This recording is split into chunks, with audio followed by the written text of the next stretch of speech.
केही खबरीलाल मेरा मित्रहरूले मेरो कानसम्म नारद मुनि तुल्य सूचना ल्याउनु भएको छ कि गोलमानजीकै अवधि फेरि थपिनेछ 4 वर्षको लागि। र मैले पछि पाएको सूचना अनुसार चिनारी हाम्रो धेरै पुरानो रहे झैँ लाग्दछ भने जस्तो रहेछ कोलमानजीसँगको मेरो सम्बन्ध। र कोलमानजीले जसरी काम गर्नुभयो नि फुल फेजमा, यो देशभक्त समाजवादी सरकार ऊर्जा मन्त्रीज्यूले उहाँको हौसला बुलन्द गर्दै कोलमानजी तपाईँ अगाडि बढ्नुहोस्, कुत्ता भुक्दै हजार हात्ती लम्के बजार काग कराउँदै गर्छ, पिटा सुक्दै गर्छ, कुकुर भुक्दै गर्छ, हात्ती लम्किँदै गर्छ, तपाईँले फुल फेजमा आफ्नो काम देखाउनुहोस्, तपाईँलाई त्यो काम गर्ने अवसर मिलोस्। पुण्य गौतमहरू खादा र माला लिएर भदौ 29 गतेपछि पनि तपाईँलाई बधाई दिन आउँछन्। 4 वर्ष थप कार्यकाल हीरा जस्तै चम्कियो होस्, कोहिनूर हीरा जस्तो होस्। कतिपयले अहिले जुन आशंकाका तुफान आदि सुनामी उठाएका छन् तिनको सपना उडायो सपना सबै हुरीले साबित भएर कोलमानजीको अवधि थपिनेछ।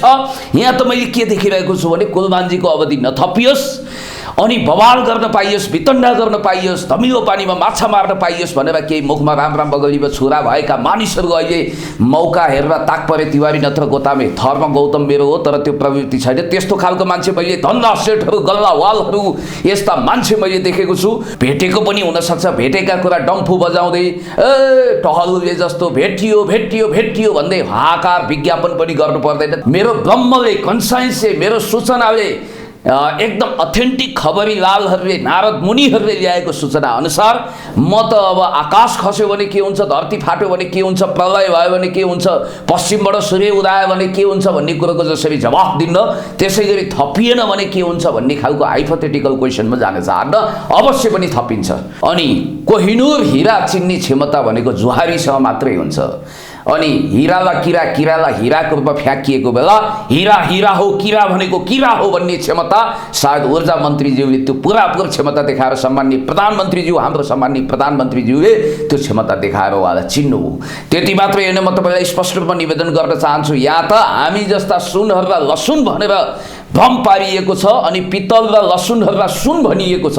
मृणेन्द्र रिजालजीमा म एउटा कुरा भन्न चाहन्छु, तपाईँ विद्वान हुनुहुन्छ, पढलेखा हुनुहुन्छ, म पनि एउटा पिएचडी स्कलर हो, तर तपाईँ डाक्टर बाबुराम भट्टराईजीको कारण आज पढे लेखेको मान्छेप्रति समाजको दृष्टिकोण अलिकति धुमिल हुन खोजेको जस्तो अन्तर्राष्ट्रिय मुद्रा कोषको ढाक्रे बनेर हिँडिरहेका डाक्टर रामशरण महतको कारण डाउट भएको कुरा हामीले बुझेका छौँ। त्यस कारणले गर्दाखेरि नपढ्ने हरिलठक भुस्तिग्रेहरू नि असल हुन् भन्ने मिसइन्टरप्रिटेसन पनि गर्नु हुँदैन। म एउटा कुरा भन्न चाहन्छु मृणेन्द्र रिजालज्यू, तपाईँले त्यतिखेर भन्नुभएको कुरा आज पनि हामीले बिर्सिएका छैनौँ। डेडिकेटेड फिडर मार्फत 9 अर्बको कमिसनको चक्कर भारतसँग मिलेर तपाईँले चलाउनु भयो। कोलमानजी भनेर अभियोग लगाउने तपाईँलाई नेपाली जनताले के भन्नुपर्छ, कस्तो गरी तपाईँलाई ट्रिट गर्नुपर्छ भन्ने कुरा तपाईँ बुझ्नु होला। यस्ता वाइडात कुरा नगर्नुहोस्। कोलमानजीले गरेका राम्रा कामहरूलाई प्रशंसा गरौँ त्यति मात्रै होइन, यहाँ त एउटा प्रतिष्ठित अखबार अहिले टाटपल्टिएको जमिनदार जस्तो भएको एक हिसाबले भूत बङ्गला जस्तो विशाल बिल्डिङ खडा गरे पनि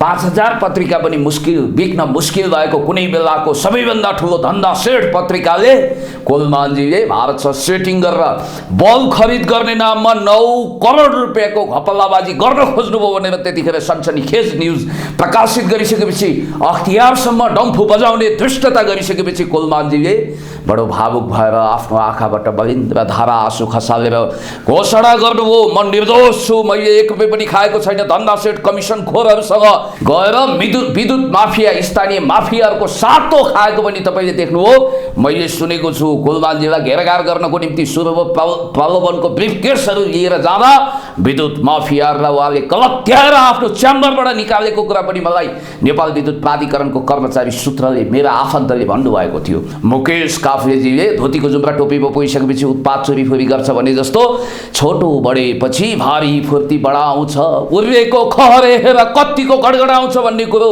मुकेशजीलाई हेर्दा सम्झना भयो। कुलमानजीलाई हेर्दा फेरि हामीलाई कस्तो लाग्छ भने उपकारी गुणी व्यक्ति निहुरिन्छ निरन्तर, फलेको वृक्ष हेर नझुकेको कहाँ छ र। हामी कुनै मङ्गल ग्रहको एलियन होइनौँ, कुनै अर्को लोकमा बसेका छैनौँ। संविधान त संशोधन हुन सक्छ भने 2/3 त लोग्ने मान्छेलाई आइमै मान्छेलाई लोग्ने मान्छे बन्नु बाहेक सबै काम गर्न सक्छ नि त। यदि कसैले लोड सेडिङ गर्छ भने त्यसलाई कठालो कराट ज्याप बनाएर सडकमा ल्याउन जनता सक्षम छन्। पुण्यजी स्वागत छ तपाईँलाई। धेरै धेरै धन्यवाद, नमस्कार। कुलमान घिसिङको बारेमा निकै समर्थन गर्दै हिँडिरहनु भएको छ। तपाईँको पहिलो भेट कहिले भएको थियो कुलमान घिसिङसँग? मेरो मावलीपट्टिको आफन्त हुनुहुन्छ कमल चौलागाईजी। कमल चौलागाईजी 48 साल बस जनमोर्चाबाट सांसद जितेर काठमाडौँ आउनुभयो र मैले पछि पाएको सूचना अनुसार चिनारी हाम्रो धेरै पुरानो रहे झै लाग्दछ भने जस्तो रहेछ कुलमानजीसँगको मेरो सम्बन्ध। त्यतिखेर कुलमानजीको परम पूज्य पिताज्यूसँग कुलमानजी कमल चौलागाईजी कहाँ भेट्न आउनुभएको रहेछ र म त्यो बेलामा संयोगले पुगेको रहेछु र यो सूचना मैले अहिले अपडेट गरेँ र त्यो हिसाबले एक हिसाबले अन्जानमै 49 सालमा भेटिएको रहेछ र धेरै पछाडि जतिखेर उहाँले यो चिलिमे प्रोजेक्टलाई एकदम ग्लोरिफाइड गर्नुभयो, सक्सेसफुल गराउनुभयो, त्यसपछि उहाँ नेपाल विद्युत प्राधिकरणको दोस्रो वा तेस्रो तहको हाकिम हुनुहुन्थ्यो, थर्ड इन कमान्ड हुनुहुन्थ्यो। त्यतिखेर उहाँको ट्र्याक रेकर्ड एन्ड हिस्ट्री निकै राम्रो छ। उहाँले नेपाल विद्युत प्राधिकरणलाई एउटा गौरवमय आयोजना बनाइदिन सक्नुहुन्छ, त्यसलाई झिलिबिली बनाउन सक्नुहुन्छ भनेर तत्कालीन ऊर्जा मन्त्रीज्यूको कान फुसफुसाउने मान्छेहरू मध्ये यो पुण्य गौतम पनि एक हो। कहीँ न कहीँ उहाँ नेपाल विद्युत प्राधिकरणको कार्यकारी निर्देशक हुनको निम्ति थोरै पितको जति योगदान कहीँ छ भने त्यो मेरो पनि हुनसक्छ भन्ने कुरोमा म गर्व गर्छु। कुलमान घिसिङजीलाई कार्यकारी निर्देशक बनाउनको लागि पुण्य गौतमजीको पनि त्यसो भए थियो त्यहाँनिर हात? कहीँ न कहीँ दृश्य अदृश्य रूपमा चाहे लबिङै गरेको सही चाहे कानै फुकेको सही तत्कालीन ऊर्जा मन्त्रीज्यूलाई मैले त्यो कुरा भनेको थिएँ कि कुलमान घिसिङज्यू भनेको नेपाली प्रशासन यन्त्रको एउटा दुर्लभ प्रतिभा हो, असाधारण व्यक्तित्व हो। उहाँको खुबीलाई पुरापुर दोहन गरेर नेपाललाई झिलिबिली बनाउन सकिन्छ। यो आइडिया सोचौँ है मन्त्रीज्यू भनेर मैले भनेको कुरा आज सम्झिँदा मलाई बहुत गर्व लाग्छ। कसलाई भन्नुभएको थियो भन्नाले स्पष्ट बनाइदिनुहोस् न। जनार्दन शर्माज्यू त्यतिखेर ऊर्जा मन्त्री हुनुहुन्थ्यो, मैले उहाँलाई नै भनेको थिएँ। जनार्दन शर्मा त्यति बेलाको ऊर्जा मन्त्रीलाई तपाईँले गएर कुलमान घिसिङजीलाई चाहिँ बनाइदिनु पर्यो भनेर भन्नुभएको थियो। उसो भए अरूले पनि कुलमानजीको मुक्त कण्ठले तारिफ गर्नुभएको थियो। फेरि एउटा संयोग के भने मेरा बुवाहरू रामेछापबाट झर्नुभयो, कुलमानजीको पनि जन्मस्थान रामेछाप। मेरो बुवाहरूको उहाँको बुवासँग चिन्जान हो, नजिकै गाउँ हो हाम्रो। त्यस कारणले गर्दाखेरि पुर्ख्यौली थापथलोको हिसाबले पनि कुलमानजी र हाम्रो जिल्ला एउटै पर्यो। ती कुराहरूको आन्द्रा लयो पयो काहीँ न काहीँ गाँसिन्छ। उसो भए कुलमान घिसिङलाई चाहिँ यो कार्यकारी निर्देशक बनाउनको लागि पुण्य गौतमजीको पनि हात थियो भन्दा त्यो अन्यथा हुँदैन? त्यसलाई सामान्य रूपमा हेरौँ, कहाँ मेरो त्यति लामो हात त छैन। साधारण ढङ्गले तालीसम्म ठोकेको हुँ, मिसकलसम्म गरेको हुँ। तर एउटा कुरा के भने हामी जस्ता हजारौँ मान्छेहरूको ब्लेसिङले उहाँलाई हामीले कुन रूपमा हेऱ्यौँ भने मर्निङ सोज डे अर्थात् बिहानले दिनको झलझलको दिन छ, उनी बिरुवाको चिलोपात भने जस्तो कुलमानजीमा जुन खुबी छ, जुन असाधारण प्रतिभा छ, जसरी उहाँले कमान्ड कन्ट्रोल गर्नुभयो। एउटा कुरा तपाईँलाई म भन्न चाहन्छु, तपाईँ छक्क पर्नुहुन्छ। कसैले पनि सपनामा पनि सोच्न सक्दैन थियो त्यतिखेर जतिखेर बिजुली आएको कुरा तपाईँहरूको न्युज भन्थ्यो। अहिले अवस्था कस्तो छ? लोड सेडिङ भयो भने कुलमानजीको पालामा लोड सेडिङ भन्न तपाईँहरूले पाउनु भएको छ, न्युज बन्छ।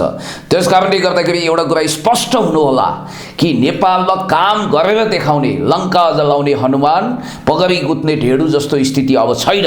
र कुलमानजीले जसरी काम गर्नुभयो नि फुल फेजमा, यो देशभक्त समाजवादी सरकार ऊर्जा मन्त्रीज्यूले उहाँको हौसला बुलन्द गर्दै कुलमानजी तपाईँ अगाडि बढ्नुहोस्। कुत्ता भुक्ती हजार हात्ती लम्की बजार, काग कराउँदै गर्छ, पिटा सुक्दै गर्छ, कुकुर भुक्दै गर्छ, हात्ती लम्किँदै गर्छ, तपाईँले फुल फेजमा आफ्नो काम देखाउनुहोस् भनेर हौसला दिएको हुनाले देशको पक्षमा, जनताको पक्षमा, विकासको पक्षमा, समृद्धिको पक्षमा, अन्याय विरुद्ध, अत्याचार विरुद्ध, चुहावट विरुद्ध, भ्रष्टाचार विरुद्ध, कमिसन विरुद्ध कुलमानजीले आफ्नो पुरापुर क्षमता देखाएर हामी राष्ट्रवासीलाई धन्य बनाइदिनु हो। कुर्सी सानो होस् वा ठुलो, योभन्दा अगाडिको कार्यकालमा जसरी लालबाबु पण्डितजीले काम गर्नुभयो अनि त्यसपछि अहिले कुलमानजीले काम गरिरहनु भएको छ, हामीले उहाँलाई धन्यवाद दिनुपर्छ। मैले अस्ति भनेको छु उहाँलाई पनि, के भनेको छु भने तपाईँ 4 वर्षको कार्यकाल तपाईँको थपिँदैछ, यो स्वर्णकाल हो, त्यो हिरक काल जस्तो होस्, हिरा जस्तो चम्किलो होस्।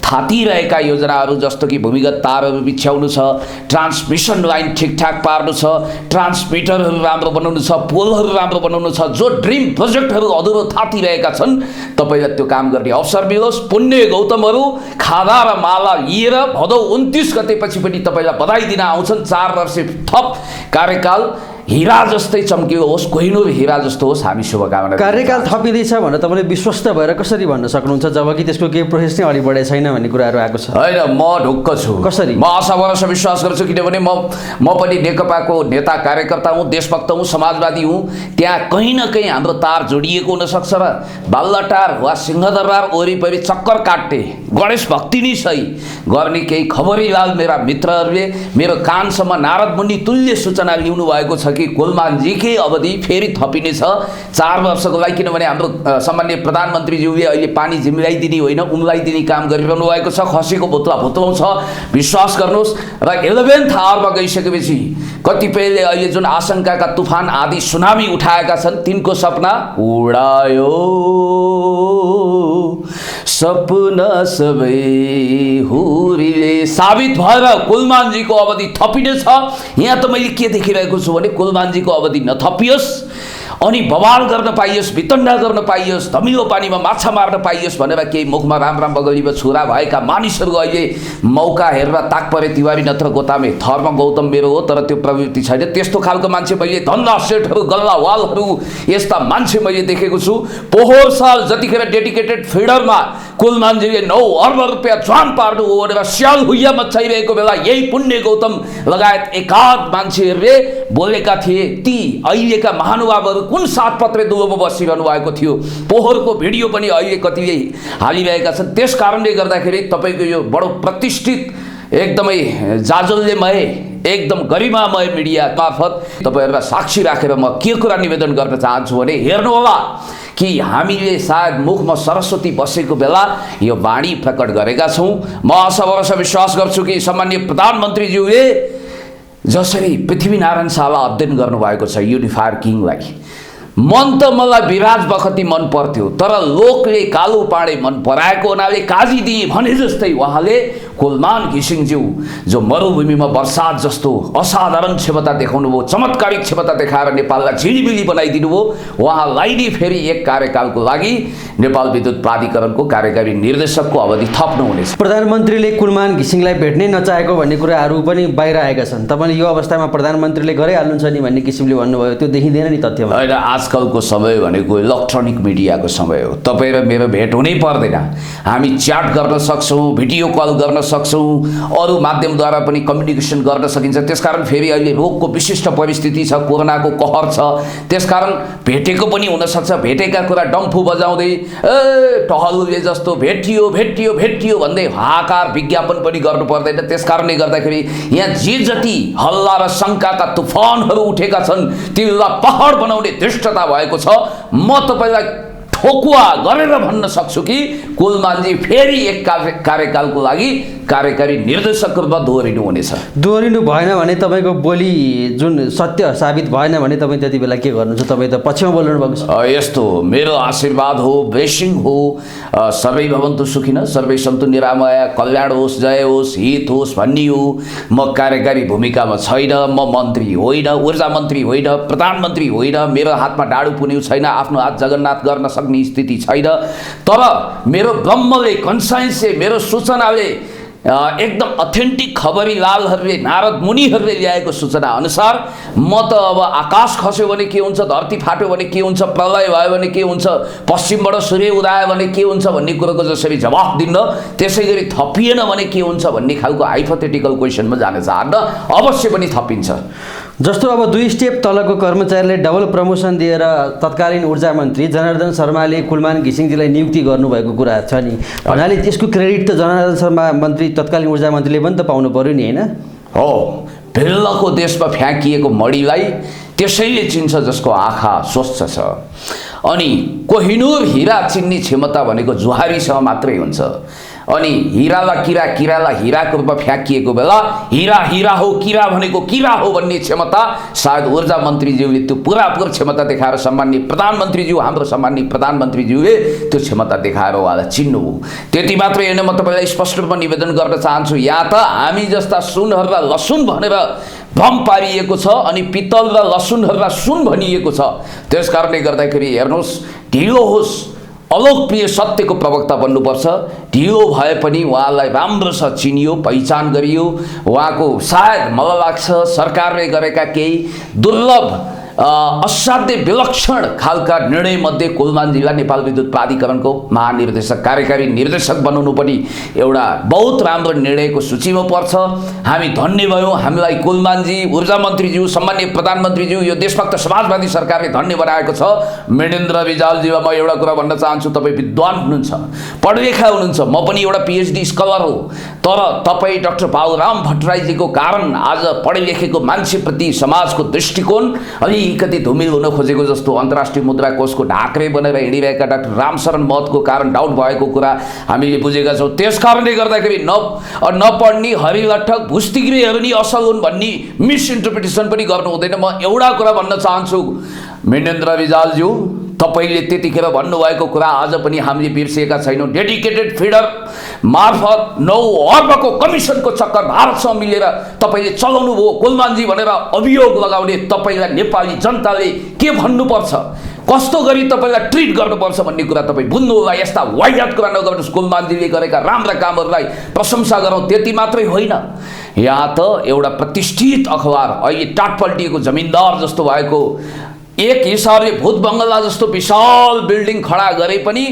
5000 पत्रिका पनि बिक्न मुस्किल भएको कुनै बेलाको सबैभन्दा ठुलो धन्दा सेठ पत्रिकाले कुलमानजीले भारतसँग सेटिङ गरेर बल खरिद गर्ने नाममा 9 करोड रुपियाँको घपल्लाबाजी गर्न खोज्नुभयो भनेर त्यतिखेर सनसनीखेज न्युज प्रकाशित गरिसकेपछि, अख्तियारसम्म डम्फु बजाउने धृष्टता गरिसकेपछि कुलमानजीले बडो भावुक भएर आफ्नो आँखाबाट बलिन्द्र धारा आँसु खसालेर घोषणा गर्नुभयो, म निर्दोष छु, मैले 1 रुपियाँ पनि खाएको छैन, धन्दा सेठ कमिसन खोरहरूसँग, गल्लावालहरूसँग कहिले पनि चोचो मोचो मिलाएको छैन।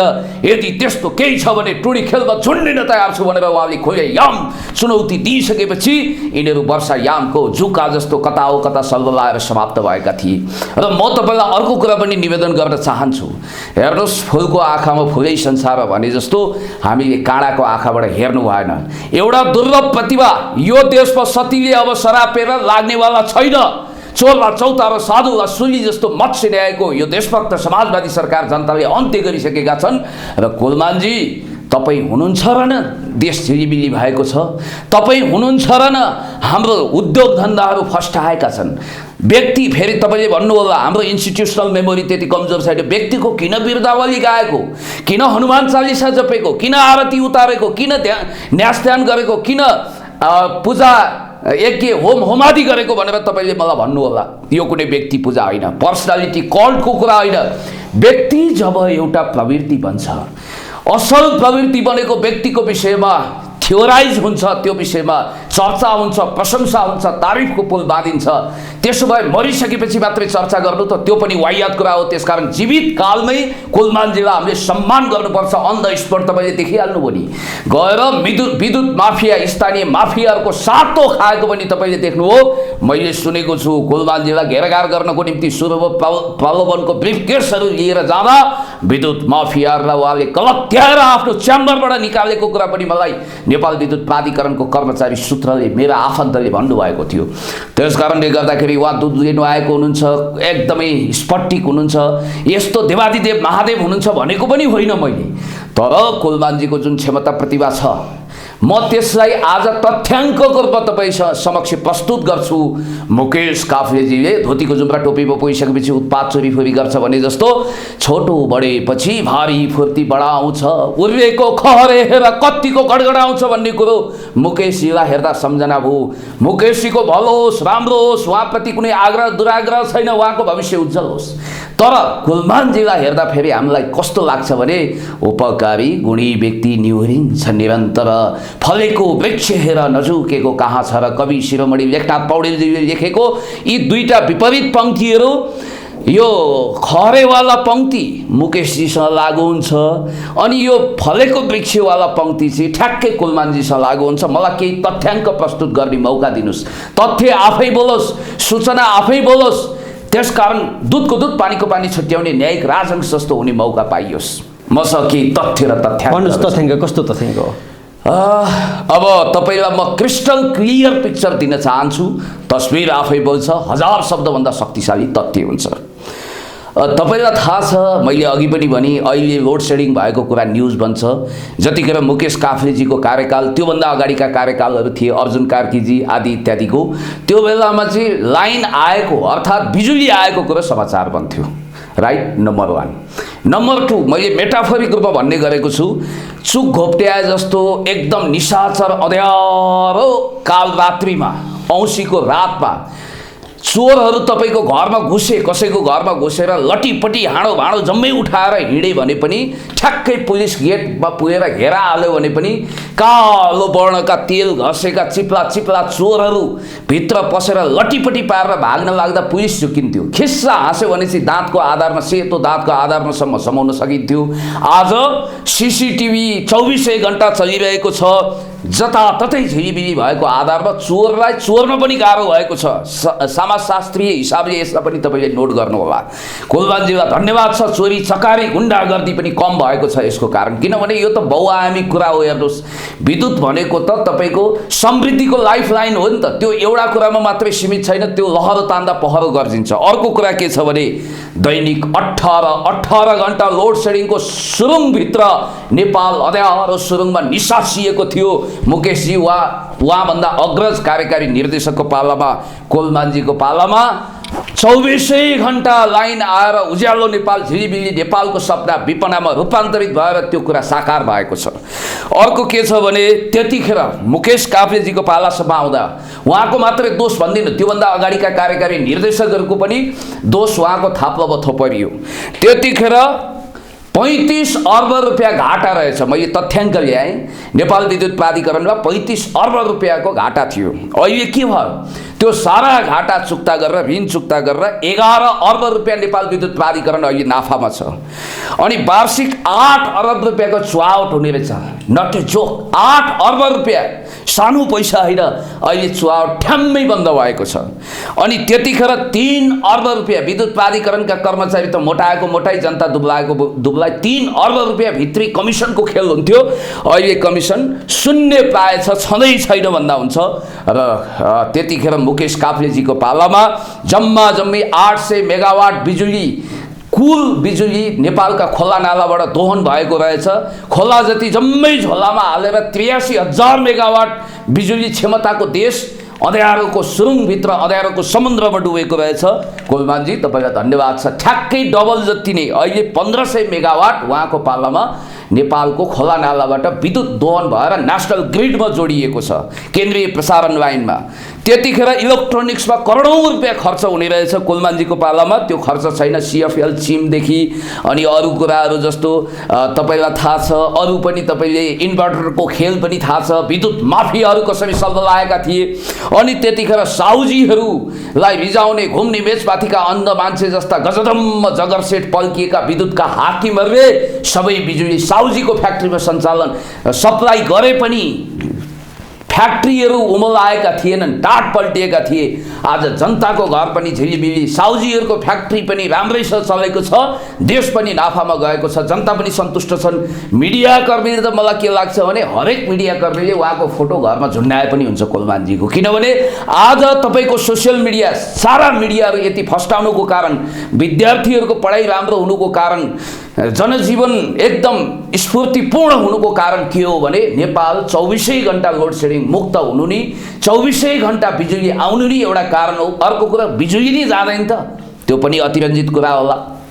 हो, जान्छ, ट्रान्समिटरहरू गतिला छैनन्, कतिपय ठाउँमा चेन्ज गर्नुपर्ने अवस्था छ। म तपाईँलाई एउटा सम्झना गराउँछु सर, मेरो घर छेउको ट्रान्समिटर पड्किँदा मुकेश काफ्लेजीको पालामा 3 दिन बनाउन आएन, कोलमानजीको पालामा फोनै नगरिकन अस्ति भर्खरको कुरा गर्दैछु म तपाईँलाई कि त्यो ट्रान्समिटर 2 घण्टाभित्र बनाएर झिलिमिली भइहाल्यो। त्यसकारण अहिले विद्युत प्राधिकरणको काम पनि चुस्त दुरुस्त छरितो गतिमा भएको कुरा तपाईँलाई निवेदन गर्न चाहन्छु। हो, कोलमानजीका थाती रहेका एजेन्डाहरू छन्, ट्रान्समिसन लाइन गतिलो बनाउनु पर्यो, उहाँको एउटा एजेन्डा यो रहेछ। दोस्रो, भूमिगत रूपमा तार बिछ्याउने काम भटाभटी भइरहेको छ, त्यसलाई सम्पन्न गर्नु छ। तेस्रो कुरो के छ भने पोलहरू पनि राम्रो बनाउनु छ, त्यो कुरा उहाँको ड्रिम प्रोजेक्ट, मेगा प्रोजेक्ट हो। अझसम्म मिलेनियम च्यालेन्ज कर्पोरेसनको कुरा छ, कतिपयले भनिरहेका छन् कोलमानजीले त्यसमा हर्डल गरिरहनु भएको छ, किनभने यो त मिलेनियम च्यालेन्ज कर्पोरेसन यानि कि एमसिसी त तपाईँको विद्युत प्राधिकरणसँग पनि जोडिने प्रोजेक्टको कुरा छ नि त त्यहाँ। तर म भन्न चाहन्छु कोलमानजीले यदि देशभक्त समाजवादी नेकपाले यसका घातक बुदाहरू, नेपाल हित विपरीत बुदाहरू एमेन्डमेन्ट नभइकन 50 करोड अमेरिकी डलरमा गुन्द्रुकको झोलमा इज्जत फ्याँक्दैन भन्ने कुरा हाम्रो स्ट्यान्ड हो। त्यो बुदा हामीले, ती घातक बुदाहरू, एमसिसीका बुदाहरू नहटेसम्म हामी संसदमा टेबल गर्दैनौँ। सायद कोलमानजीले देशभक्त विद्युत प्रशासकको हिसाबले त्यो स्ट्यान्ड लिनुभएको हो भने उहाँलाई धन्यवाद दिनुपर्छ। त्यसो भए कुलमान घिसिङजीको जुन क्षमता र कार्यशैली छ यसलाई हेरेर सरकारले फेरि पनि उहाँको जुन पद छ यसलाई चाहिँ कायमै राख्छ भन्ने विश्वास म त ढुक्क छु, आशा भरोसा विश्वास गर्छु। फेरि एउटा कुरा के छ भने नेपाल विद्युत प्राधिकरणमा उहाँले उत्तराधिकारीको टिम पनि राम्रैसँग बनाएको मैले बुझेको छु। सुयोग्य कर्मचारीको एउटा सोपान सेटिङ उहाँले राम्रोसँग गर्नुभएको छ। र हो, 4 वर्षपछि त कुलमानजी पनि रिटायर हुनुपर्छ। अबको 4 वर्षमा आकाशमा घाम जुन रहेसम्म यो पञ्चभौतिक शरीर त रहँदैन भने अब मान्छेको जागिर भने त लिमिट छ। त्यसकारण 4 वर्षपछि फेरि नियुक्ति हुने आदि इत्यादि भन्ने कुरो रहेन। यो 4 वर्षमा उहाँले अधुरो काम पुरा गरिसकेपछि, उहाँको ड्रिम प्रोजेक्टहरू सक्सेसफुल बनाइसकेपछि आफ्नो सक्सेसरलाई, यसको लागि केही एनहरू बाधक हुन्छन् कि हुँदैनन्, एनहरू बाधक हुन्छन् भन्ने कुरा आएको छ। जस्तो फेरि राख्नको लागि कुनै एन त्यस्तो केही देख्नु भएको छ तपाईँले बाधक? हामी कुनै मङ्गल ग्रहको एलियन होइनौँ, कुनै अर्को लोकमा बसेका छैनौँ। संविधान त संशोधन हुन सक्छ भने 2/3ले त लोग्ने मान्छेलाई आइमै मान्छेलाई लोग्ने मान्छे बन्नु नि बाहेक सबै काम गर्न सक्छ नि त। त्यस कारणले गर्दाखेरि बाधक भएका ऐनलाई पनि सच्याएर कर्मचारी निजामती ऐनमा अलिकति संशोधन गरेर भने पनि उहाँलाई ल्याउनुपर्छ। यो एउटा विशिष्ट स्थिति हो, यस मानेमा ल्याउनुपर्छ कि उहाँ भोलि कुर्सीमा रहनु भएन भने लोड सेडिङ तुरुन्तै हुन्छ भन्न खोजेको होइन। अब जोसुकै आओस्, कुनै इन्द्रका बाउचन्द्रे किन नआओस्, 12 हातको टाँगा किन नआओस्, त्यसले अब लोड सेडिङ गर्न सक्दैन। यदि कसैले लोड सेडिङ गर्छ भने त्यसलाई कठालो कराक ज्याप बनाएर सडकमा ल्याउन जनता सक्षम छन्। किनभने हाम्रो खोला नालाबाट थप बिजुली दोहन हुँदै अब त म के देख्छु भने 2-4 वर्षपछि त हामीले विदेशमा पनि बिजुली बेच्न सक्ने स्थिति रहन्छ। विद्युतमा हामी धेरै आत्मनिर्भर भइसकेका छौँ। त्यसैले गर्दा मैले तपाईँलाई के भनेको भने अब आउने कार्यकारी निर्देशक अब 4 वर्षपछि आउने, अहिले त म कल्पनै गर्दिनँ। किनभने पारिजातको नजन्मिएको छोरो कहिले जन्मेला भन्ने मेरो त्यो खालको बेरबालको खिचडी, कहिले पाक्ला खिर्राको बोटमा जाइफल फल्छ कि फल्दैन भन्ने कुरोको मेरो त्यो झुटो प्रतीक्षा हुँदैन। मैले भन्न खोजेको, ठोकुवा गरेर भन्न खोजेको कुरा के भने अब 4 वर्षपछि आउने विद्युत प्रशासक कार्यकारी निर्देशकले उहाँको लिगेसी पछ्याएर असल कामको उत्तरदान लिएर त्यसको जिम्मेवारी लिएर अगाडि बढ्नेछ। त्यो हट सिट जहाँ कोलमानजी बसिसकेपछि यहाँ घुम्ने मेचमाथि अन्धो मान्छे बस्दैन, भूपी शेरचनको कविता यहाँ खण्डित भयो भनेर एउटा मान्यता स्थापित भएको छ। त्यसकारणले गर्दाखेरि मलाई के लाग्छ भने अब 4 वर्षमा उहाँले जे राम्रो काम गर्नुहुन्छ नि त्यो त्यसले गर्दा नेपालको विद्युत सेक्टरलाई झन् ठुलो फाइदा पुर्याउनेछ, जनता लाभान्वित हुनेछन्। र आजभोलि फेरि अर्को कुरा के फन्डा देखिएको छ भने कुनै फिल्डमा एकदम मान्छे सक्सेसफुल भयो भने त्यसलाई तुरन्त मन्त्री बनाउनु पर्यो, प्रधानमन्त्री बनाउनु पर्यो भन्ने एउटा नाजायज फ्यासन पनि सुरु भएको छ। कुलमानजीको विषयलाई लिएर जति पनि यहाँले जान्नुभएका विश्लेषणहरू राखिदिनु भयो र अन्तिम तपाईँलाई लिक भएको सूचना भनौँ न, कुलमानजी फेरि पनि यही पदमा निरन्तर रहनुहुन्छ भन्ने सूचना जुन तपाईँलाई आएको छ, यो सूचना सत्य साबित होस् भन्दै तपाईँले जुन यो समय दिनुभयो यसको लागि धेरै धेरै धन्यवाद। तपाईँलाई मैले धन्यवादको प्रत्युत्तर धेरै धेरै धन्यवादमा दिनु अगाडि, मिटर ब्याजसहित धेरै धेरै धेरै धन्यवाद भन्नु अगाडि, तपाईँको मिडिया र व्यक्तिगत रूपमा तपाईँप्रति आभारी हुनु अगाडि म दुईवटा कुरा निवेदन गर्न चाहन्छु। किनभने मैले यो कुरा भन्नुपर्नेछ, पदले मान्छे ठुलो हुँदैन भन्ने कुराको उदाहरण महाकवि लक्ष्मीप्रसाद देवकोटा हुनुहुन्थ्यो। भेडा भनेर चिनिने, माफ गर्नुहोला, भेटनरी डाक्टर केआई सिंह, यति लामो लामो सेवापाते जुङ्गा गरेका डाक्टर केआई सिंह जब विस्मृतिको गर्तभित्र धकेलिए त्यतिखेर भन्ने गर्थे रे म त महाकवि लक्ष्मीप्रसाद देवकोटा शिक्षा मन्त्री भएको क्याबिनेटको प्रधानमन्त्री भनेर। अब भन्नुहोस् प्रधानमन्त्री ठुलो कि शिक्षा मन्त्री कहलाएका महाकवि लक्ष्मीप्रसाद देवकोटा आज विडम्बना हो। पञ्चायतकालीन प्रधानमन्त्री भए पनि राष्ट्रियताको अडान लिएको मरिचमान सिंहलाई युट्युबले चिन्दैन। मरिचमान सिंह टाइप गर्नुहोस्, कलाकारहरूलाई त गौरवको कुरा हो, बल्छी दुर्बे देखाइदिन्छ। त्यस कारणले गर्दाखेरि याद गर्नुहोला, मान्छे प्रधानमन्त्री मन्त्री नै भएर गौरवान्वित हुन्छ यो जरुरी छैन। हामी पुण्य गौतमहरू पनि कुनै सांसद मन्त्री भन्दा कम छैनौँ। अहिले समाजको सेवा गर्नको निम्ति, राष्ट्रलाई कन्ट्रिब्युसन गर्नको निम्ति हामीलाई कुनै फेत्तावाल दर्जावाल पद चाहिँदैन। हो, हाम्री एकजना दिदी हुनुहुन्छ, यो रेडियो नेपाल हो, अब म फलानीबाट समाचार सुन्नुहोस् भन्दै तिजमा छमछम छड्के तिलरी झम्के बुलाखी हल्लाउँदै तिजको रहर आयो बरिलाई, तिजको रहर आयो बरिलाई भन्दै नाच्नु पर्ने दिदी रोदी घरलाई टुरो तुलाएर इन्द्रेणीलाई अधुरो बनाएर आज संसदमा हुनुहुन्छ। तर 11 वर्षको उमेरदेखि होस सम्हालेदेखि राजनीतिमा लागेर 2048 सालमा पार्टी सदस्यता प्राप्त गरेको, 2045 सालदेखि राजनीतिमा लागेको पुण्य गौतमहरू, पिएचडी स्कलरहरू, प्रखर वक्ताहरू केमा कमी छ हाम्रो? हामी चाहिँ आज सडकमा संसदको काम गरिरहनु परेको छ। त्यसकारण सम्माननीय प्रधानमन्त्रीज्यूले यो कुरालाई पनि विचार गर्नुहुनेछ, right man in right place हुनुपर्छ भन्ने कुरा म भन्न चाहन्छु। अनि त्यसपछि रविजीकै विषयमा कुरा गरौँ। रविजी, म तपाईँलाई भन्न चाहन्छु, तपाईँको इच्छा भनेको करण थापर जस्तो सञ्चारकर्मी हो, विजय कुमार बनौँ अथवा ल्यारी किङलाई आदर्श बनाऊँ भन्ने होला। ल्यारी किङको विषयमा तपाईँलाई थाहा छ, अमेरिकी राष्ट्रपति बाराक ओबामाले तपाईँ मेरो लागि कम्युनिकेसन मिनिस्टर बन्नुहोस् भन्दा I am not fit for politics sorry भनेर हात जोडेका थिए। त्यो हो महानता। किनभने व्यक्ति जहाँ हुन्छ त्यही उसको उच्चता देखिनुपर्छ, त्यही स्वयम्भू भन्नुपर्छ। अनि त्यसपछि अर्को कुरा के छ भने मलाई लाग्छ रविजीलाई राजनीतिक इच्छा त्यस्तो खालको उत्पात ऊ छैन। मैले कुलमानजीमा जोड्न चाहेँ यो कुरा। र अर्को कुरा यही सन्दर्भमा म भन्न चाहन्छु, पेट्रो पेरिसिनकोलाई 7 सिडीबाट खसालेर युक्रेनको राष्ट्रपति भएका, सर्भेन्ट अफ पिपुल नामक मेगा सिरियलबाट उदाएका भ्लादिमिर जेलेन्स्की आज खुनको आँसु चुहाइरहेका छन्। क्रिकेटर इमरान खानको विषयमा तपाईँलाई थाहा छ, राजनीतिका अनाडी भए उनी। क्रिकेटका त बलिङ र ब्याटिङमा खेलाडी नै थिए, मशहुर खेलाडी थिए। राजनीति गर्ने भनेको राजनीतिक मान्छे नै हो भन्ने कुरा प्रमाणित भएको छ। कुलमानजीको सन्दर्भमा मैले भन्न खोजेको कुरा के भने हो, अमिताभ बच्चनको कन्फेसन्सबाट पनि सिकौँ है। साउथ एसियामा भारतीय नै भए पनि अमिताभ बच्चन भन्दा ठुलो मेगा स्टार कोही पनि छैन। अमिताभ बच्चन जस्तै हेमावती नन्दन बहुगुणालाई हराएर लगभग जमानत जफत गरेर इलाहाबादको सिटबाट जब सांसद जिते, राजीव गान्धीको कुर्सीको खुट्टा भाँचियो भन्ने हल्ला चल्यो, भावी प्रधानमन्त्री भनेर वाह वाह गरियो। अमिताभ बच्चन जोसँग हात मिलाउँदा मान्छेले 1 महिना हात धुँदैन थिए, त्यस्तो स्टारडम भएको अमिताभ बच्चनले पछि कन्फेसन्स गरे, म राजनीतिको लागि उपयुक्त होइन, भावुक छु, गैँडाको जस्तो ज्याद्रो छाला छैन। त्यसकारण राजनीति गर्ने राजनीतिक कर्मीको बसमा छ, हामी त कलाकार भावनामा चल्छौँ भन्नुभयो। त्यसकारण आज जुनसुकै फिल्डका स्वयम्भू दिग्गज टप व्यक्तिहरूले पनि म त राजनीतिमा जान्छु भनेर चाहँदा नचाहँदै पनि फेसबुकहरूले गुटुटु दौडाएर उनीहरूलाई राजनीतिको शीर्ष स्थानमा पुर्याउँछौँ भन्ने फन्डा चलाइरहेका छन्। म भन्न चाहन्छु कुलमानजी, भोलि तपाईँ रिटायरमेन्ट पछि, हुन त रोनाल्ड रेगन अमेरिकाको राष्ट्रपति हुनुभयो, कलाकार भए पनि अपवाद हो त्यो, मैले केही नामहरू भने, तर मेरो विचारमा कुलमानजीलाई राजनीति गर्ने इच्छा छैन। उहाँ दिग्गज प्रशासक हो आफ्टर रिटायरमेन्ट उहाँ राजनीतिमा लाग्नुभयो भने मन्त्री, प्रधानमन्त्री, राष्ट्रपति हुन सक्नु होला, किनभने जनताको दिल दिमागमा, जनताको हृदयरूपी गमलामा गुलाब भएर उहाँ फक्रिनु भएको छ। उहाँलाई शुभकामना दिन्छु। तर अहिले फलाना तिलाना ढिस्काना पोस्टमा उहाँहरू भनेर केही मिडियाकर्मी कुलमानजीलाई नजोड्नुहोस्। मलाई पनि यदा कदा माया गरिदिनु हो भने एउटा बनी बनाऊ क्याबिनेटको मन्त्री बनाइदिनुहुन्छ, त्यो तपाईँहरूको असीम अनुकम्पा आशीर्वाद मलाई चाहिँ लागोस्, किनभने म त राजनीति गर्छु।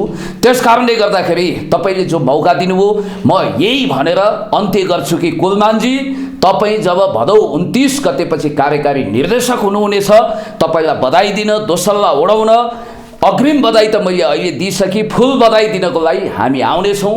म ढुक्क छु। हस्।